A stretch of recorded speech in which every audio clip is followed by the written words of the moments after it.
Ставлю свои 50 злотых, что ты совершал две грубейшие ошибки, играя за ДКшника. Значит, первая, ты не пробовал билд через форста. А вторая ошибка, если и пробовал, то, скорее всего, неприятный такой неудобный билдачок, который все считают базовым и стандартным. Сегодня я постараюсь тебя переубедить и покажу фрост ДК совершенно с другой стороны. Поэтому присаживайся поудобнее, погнали смотреть видос.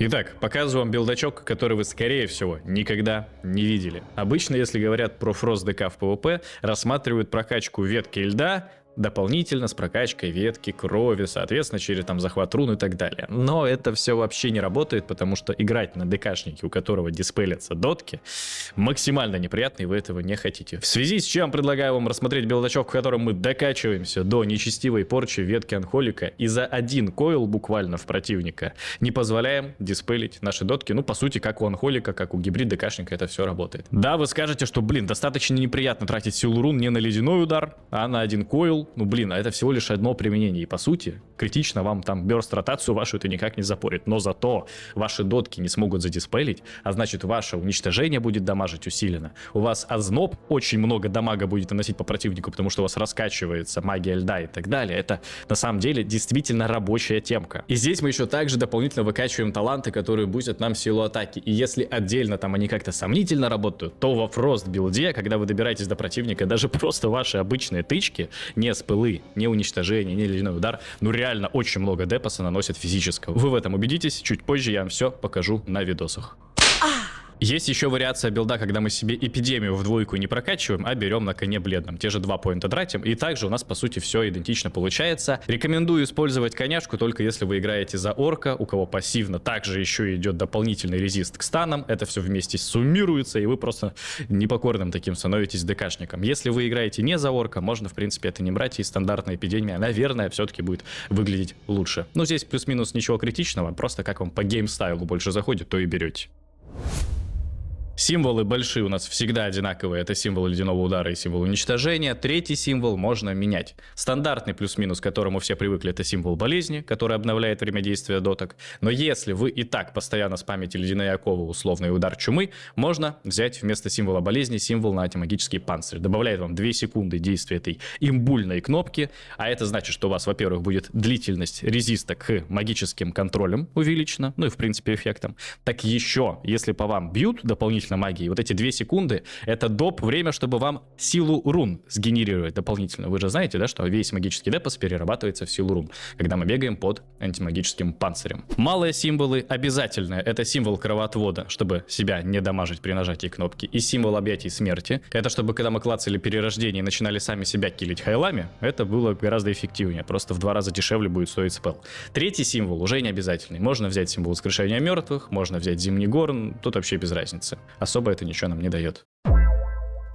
По статам давайте прямо вкратце пробегусь. Вам нужно набрать 5,5% меткости, чтобы всеми тычками попадать и не миссовать. Пенетру тоже, да, проникающую способность заклинаний лучше раскачать до 135 единиц, потому что наши дотки здесь будут дамажить, и дамажить очень больно. Ну, в частности, озноб. Так как мы все-таки играем за фрост ДК, у нас магия льда разгоняется эффективнее, и именно озноб будет дамажить, да, гораздо больше, чем вторая болезнь, там, чума или как это называется, уже подзабыл. И по сути это прямо 2 базовых стата, над которыми действительно нужно запариться в первую очередь. Потом вы начинаете раскачивать себя либо в силу, либо в рейтинг пробивания брони. Рейтинг пробивания брони набрать гораздо сложнее, чем просто билдиться в силу, и плюс это не блад ДКшник, у которого именно от РПБ прям максимальный разгон идет. В принципе, игра за фроста, как и я тоже делаю, можно спокойно билдиться в силу. Так вам будет гораздо проще и еще и другие билды переключать по необходимости, например, в анхолика или в гибрида, потому что там тоже сила нужна. Ну и да, естественно, не забывайте, когда вы играете за фроста, использовать 2 одноручки. У меня, конечно, есть еще и билд для двуручного фрост ДК, но это уже, знаете, так, больше пофанится, если у вас какой-нибудь ШМ есть. В общем, все, вкратце вам билдачок на фроста я обозначил. Если интересует прям подробный разбор, что такое фрост ДК,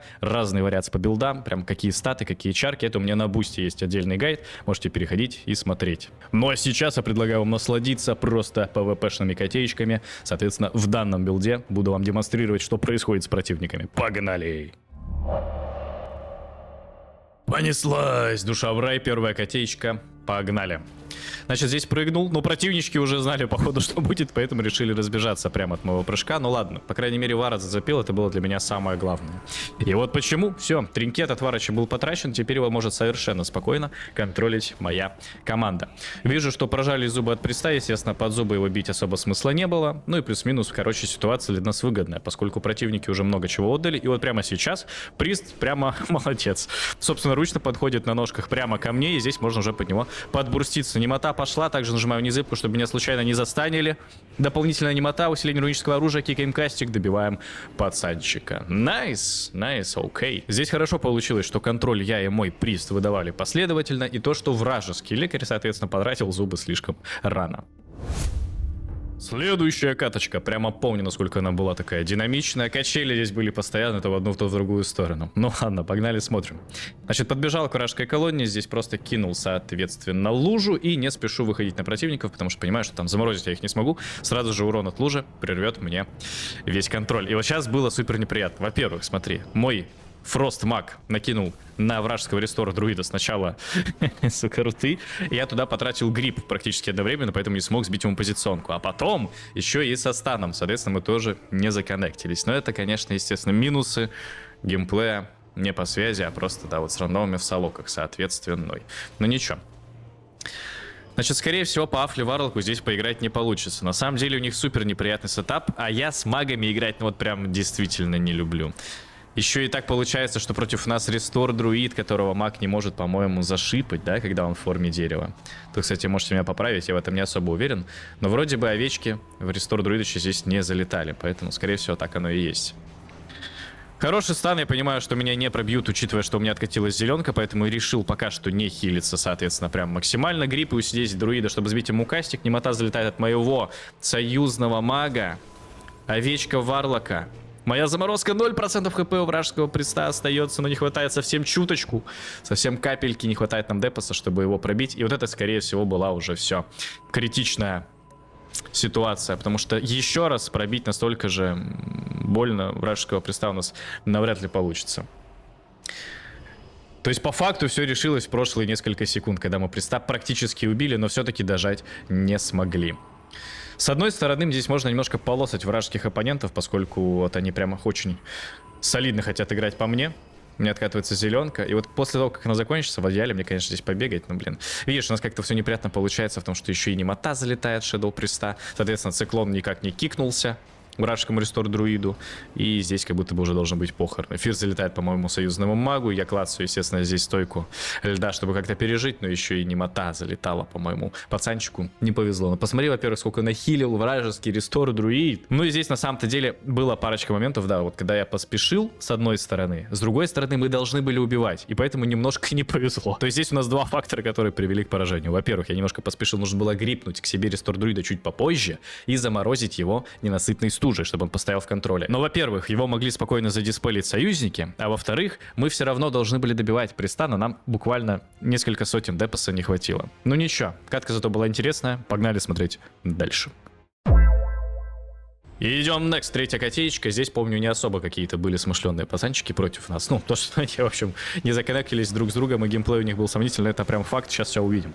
Соответственно, против нас Элем, Шаман, Баланс, Савух, Друид и ДЦ Пристыч.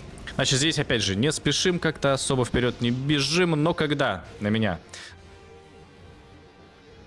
залетает Фридом, это уже дело, да, для нас. Хорошая заморозка, смотри, и Элем попал в заморозку, и ДЦшник. Соответственно, мы практически убили за это время вражеского баланс друида и забайтили обоих противников нажать тринкеты. А вы говорите, что ненасытная стужа не имба. Но посмотри, как она работает замечательно. И контроль, и еще и тринкеты выбили с противника. Йоу, ну это прям очень хороший старт нам организовывает. Такой вот мув. Залетает на сфир, мы его диспелим. Массовый диспел присту вражескому кикаем, соответственно, тоже. И здесь решил немножечко, соответственно, свапнуть таргет и просто пробить ДСшника, пока он втыкал, пока он не понимал, что происходит. Ну, вот такие вот дела, народ. Короче, здесь, смотри, они, во-первых, очень близко встали, а у них такая позиционка, что когда 3 кастера в одной теме, не хочется стоять в одном месте. Как-то они слишком, да, в этом плане плохо все сделали. Ну и, конечно же, не сориентировались против РосДК. Такое бывает. Погнали смотреть последнюю котичку на сегодня. Здесь будет не просто прям максимально. Опять же, против нас два кастера, еще и рестор друид. Хорошо, делаю то, что гриповый ресторчик поближе. И, соответственно, замораживаю всех оппонентов. Даю время своему приступу диспелить противничков, поворовать у них бафы, соответственно. И после прожимочки нормально так сносим лицо Fire магу. Но, как будто бы на этом все должно закончиться, учитывая, что сейчас они начнут бегать. А догнать кого-то за фрост ДКшника, йоу, это будет проблематично. Опять же, достаточно неприятно играть именно против Fire мага, потому что там, во-первых, будет постоянно дыхание дракона, которое нас дизейблит, постоянно будут руты, которые, соответственно... Ой, не руты, а дизарм, который не даст нам бить нормально. Да, понятное дело, у меня все равно есть руна, которая позволяет мне этот дизарм дважды по времени урезать. Но как будто бы все равно. Ты стоишь, и вот эти вот несколько там секунд, 5, да, или 4 секунды, ты просто выключен из боя. Потому что без оружия на фрост ДКшнике урона из тебя практически не вылетает. Да, я могу кинуть койл, но это совсем не тот койл, что вылетает из анхолика или из условного гибрид ДКшника. Ну, хотя гибрид, конечно, да. Это вообще дело сомнительное. Снова здесь пытаюсь заморозить именно вражеского рестора друида, за это время как-то подправить оппонента, но видишь, насколько нам неприятно. Там просто стоит варлок на фрикасте, маг, учитывая, что он еще и Fire, просто совершенно спокойненько от нас бегает, нас лосает. И как будто бы именно вот таким вот образом депаса мне вместе с моим Shadow Пристом не хватает. Я понимаю, что все, у меня закончились все сейвы, надо подвыть, или меня там оставят прямо на этом центрище, на этом поле боя. С одной стороны, можно было бы переключиться на Варлока и начать играть именно по Афлику. И как будто бы это было бы верным решением даже на самом-то деле. И именно это и стоит сделать. Но видишь, пока не доходит до нас до этого, потому что у меня вот пристик все продолжал колупать как-то именно мага. Снова в меня залетает дизарм. А вот представь, если бы этого дизарма сейчас не было. Я бы магу пробил лицо до процентов 15 хп. Это у меня и так получилось сделать, учитывая, что я еще несколько секунд потратил просто на простоечку АФК. Здесь неприятный эфир залетает. Я бы сейчас мог заморозить вражеского рестора друида. Хотя у него тринкет был. Я бы мог тринкет из него, по крайней мере, выбить. Но вот видишь, не получается. Не получается догнать мага. И это, ну, как будто бы логично, что до мага мы здесь не добежим. Но опять же, учитывая, что вот они сейчас поставились только таким образом, что я смог заморозить именно Афлю Варлока и именно рестор друида, пришлось бить и продолжать бить Fire Мэджу. Я бы уже давно переключился на Варлока, но как для этого не поймал до сих пор еще момент. Окей, глыбу потратил маг, тринкет потратил друидыч. Продолжается манасос. Ага. Но играть против рестор друида по мане, понятное дело, это гиблое дело. Учитывая, что еще и Варлок может из моего тиммейта тоже подсасывать ресурсы. Это все максимально неприятно. Тут смотри, как хорошо меня поймали в том плане, что под фир накидывали максимально много дебафов. Я решил, как только из фира выйду, нажму незыпку, чтобы слишком много хп не потерять. Здесь кикаю, ну, прерываю произнесение полиморфа магу тем, что гриппаю его к себе. Это был единственный возможный способ, соответственно, помешать ему наложить овечку на моего тиммейта. И когда откадешивается зеленка, снова решил подойти поближе. Но видишь, максимально неприятно против них играть. Опять же, у них сетап такой максимально кайтящий и неприятно. Надо просто на Варлока присесть и попытаться сломать ему лицо. Да, понятно, это будет неприятно сделать, потому что он, опять же, очень много хилится, учитывая, что он Варлок. Но именно вампирица. Плюс друид еще очень неплохо может синергирующим хилом ресетать. Плохой грипп. Я бы даже сказал, отвратительный грипп. Ой, не грипп, а удушение. Здесь не стоило его так накидывать. Я все-таки понадеялся, что мне как-то хватит депаса по Fire Мэджу, но нет. Нет, это была ошибка. Такой мисплейчик обычно не прощается. Вот за такую вот отвратительную немоту, по сути, я достоин проиграть эту каточку. Ну и за то, что я до сих пор еще не свичнул таргет по Афли Варлоку, тоже достоин эту катку проиграть. Короче, да, тут я много раз ошибся. Здесь все неприятно начал делать. Ну вот зачем ты бьешь Fire Мэджу? Вот зачем ты его бьешь? Просто свапни свой таргет, начни бить Афли Варлока, и у вас все станет гораздо проще. Ну до мага тупо не успеваю добегать. Он просто убегает от нас и как бы правильно делает. А догнать мы его не можем, потому что слишком большая у него мобильность. И плюс у него хорошие тиммейты, которые тоже помогают постоянно меня как-то замедлять, контролить и так далее. В очередной раз убегает от нас Fire Мэджа, и все. Как будто бы, вот сейчас-то просто свапни таргет на Афлика. Нужно, чтобы кто-то синициировал этот свап. Нужно, чтобы кто-то написал его в чат. Прист. Молодец. Легенда. говорит Голок. Я его гриппу так под ступеньки, чтобы до него не дотягивался. Рестор друид, выпрыгиваю за счет волшебного потока, накидываю краткую немоту. Хватит ли депаса, чтобы пробить афлю Варлока? Он тпшится на 1% хп. Но мой паладин еще добивает станом так по черепушке вражеского рестор друида. И Варлок умирает. Офигеть. Ну, конечно, вытянули победу. Много мисплеев достаточно. Но все равно посмотри, даже при моем вообще не лучшем отыгрывании данной катки урон, ну, просто в разы больше, чем у любого другого дамагера, который на данной карте находился, учитывая, что я еще много времени просто стоял АФК в контроле.